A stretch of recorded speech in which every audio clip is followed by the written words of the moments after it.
Les gens sur les réseaux avec vos commentaires, vous êtes comme ça aussi dans la vraie vie? À aucun moment, il me semble que je vous ai demandé votre opinion. On va recontextualiser un petit peu la situation. Je fais partie des mamans qui ont toujours dit que je ferai percer les oreilles de ma fille quand elle en aura envie et quand elle me le demandera. Forcément, quand elle est rentrée à l'école, elle a vu bon nombre de ses copines qui avaient les oreilles percées. J'ai essayé de gratter un petit peu de temps, mais à un moment donné, c'est son corps, ses choix, et c'est ce que je lui apprends dans mon éducation. Qu'on soit clair, je vous ne demande pas votre avis là-dessus. Donc en tant que maman parfaite, renseignée, je me dirige chez une perceuse. Je perce une première fois les oreilles d'Olivia à l'aiguille. Je vous épargne la vidéo, car ça a été très traumatisant pour Olivia.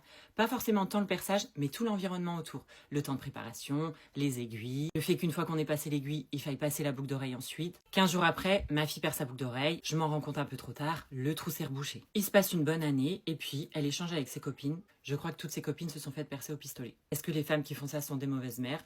Je ne pense pas.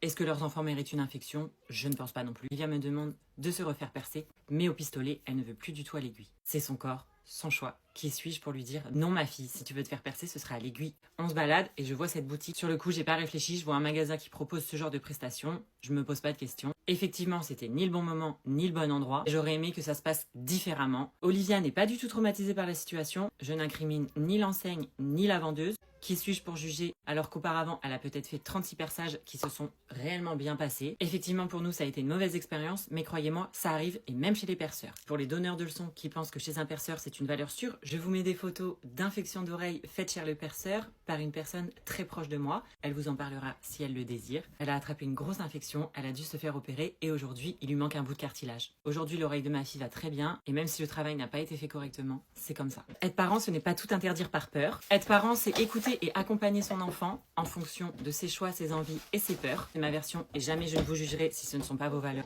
Et chaque parent fait au mieux en fonction de l'enfant qu'il a, son histoire et ses peurs. Tant mieux si vous n'êtes comme ça que sur les réseaux sociaux parce que vraiment, juger les autres pour se croire parfait, c'est tout sauf une réalité.